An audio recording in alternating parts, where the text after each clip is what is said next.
And welcome everybody, it's Dan Latto speaking, hope you're well today. So in today's session I want to talk about website design and websites in general, and basically what to do if your website isn't converting, which it might be, it might not be, and you might not have any reason as to what's going on. You might have updated it recently, you might have just a brand new website and you really haven't got a clue on how to make it convert in the first place. Who knows, right? So let's cover those off one by one, shall we? And hopefully we should be able to get to the bottom of it for you. So what to do if your website is not converting? Number one, then you need to check your traffic numbers. And you know, I speak to a lot of people. We're a digital marketing agency. We speak to a lot of existing business owners and existing clients and potentially new clients as well. And this is one of the questions I ask them. And I say, so how many visitors are you getting to your website? It's quite a good question to ask, I think. And they go, I do not know. I have no idea. I have zero clue. What's a website? I just know we've got a website. I don't know what it does. Literally, this is what people say. They haven't got a clue. And I go, okay, so how about this? How about we actually get you some numbers on that website? Like, not drive traffic, but actually find out how many people are visiting your website. Because if you think that your website isn't converting, and then you look at the numbers, and the numbers then tell you, well, you only had 3 people visit it in the last 30 days. That's why your website isn't converting. In fact, it's not that the website isn't converting. It's more that you've got not enough traffic to convert. Excuse me, big difference between the two there. It's not that it's not converting, it's that you simply haven't got enough people that are hitting your website to convert. And so obviously then we're into, well, how do you get your website to have more website traffic? And then we're into social media marketing, we're into Google ad spend, Facebook ad spend, we're into SEO, all of that good stuff. But before you worry or you change your website because it's not converting, I need you to know exactly how many numbers you're getting.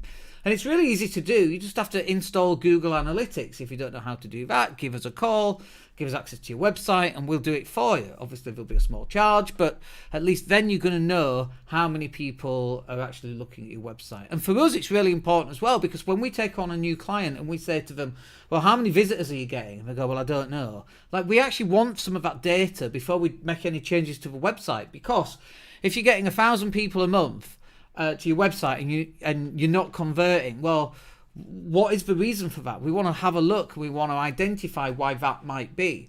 If you're getting 0 visitors a month, it could be, well, how about instead of updating your website, how about we actually just drive more website traffic?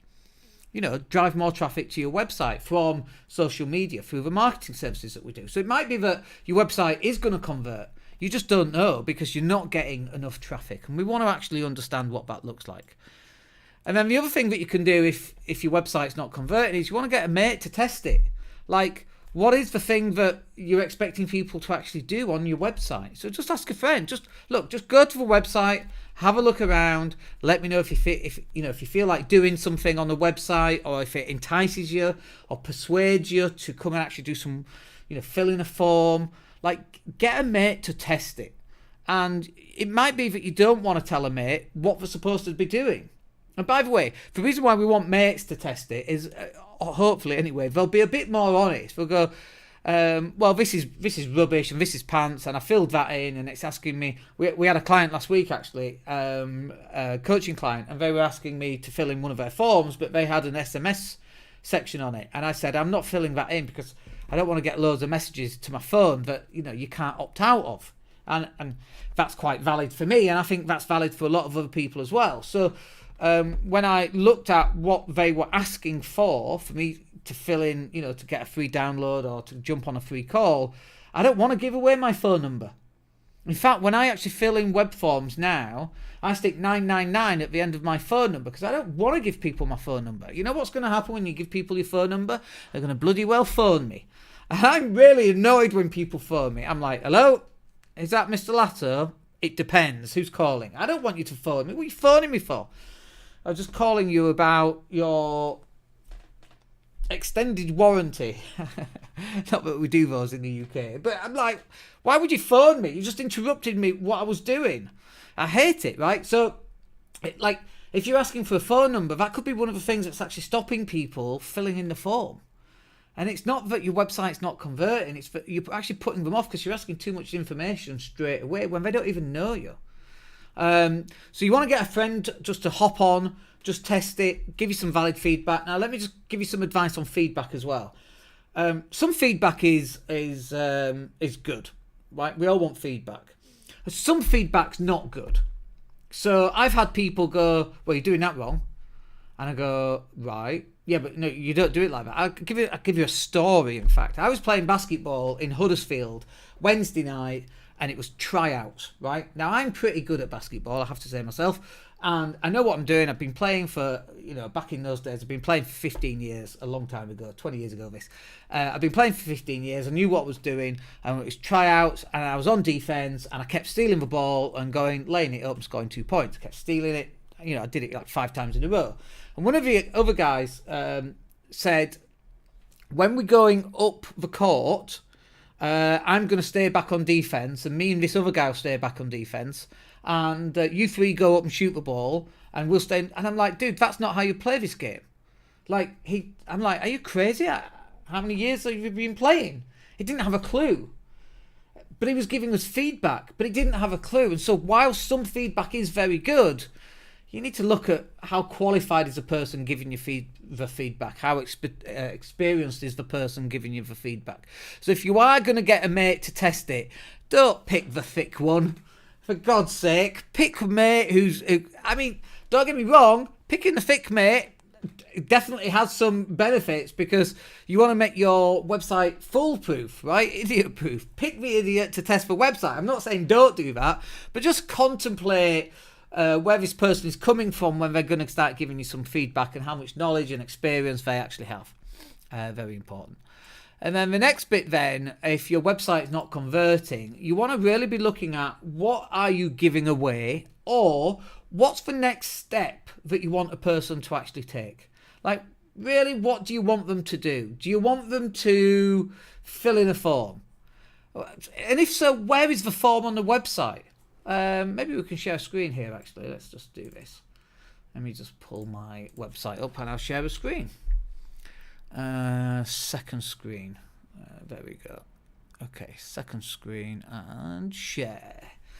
Okay, so here you see my website, 100% money back guarantee, more website traffic or your money back in full, grow your brand, book a 15-minute strategy session, and that takes you then to the strategy forms right here. So it's pretty obvious where to go. What's the next simple step? Well, the next simple step is to book a strategy session.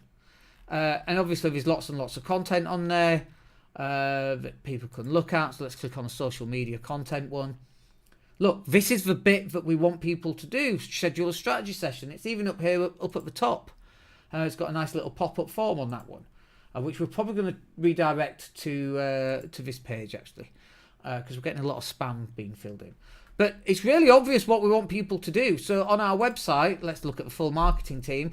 We tell people what we can do and then book a free strategy session. And again, we want, this is the next simple step. It's fairly obvious. There's only really one thing for somebody to do on our website. Or there's a second thing, I suppose, which is a Facebook ads guide.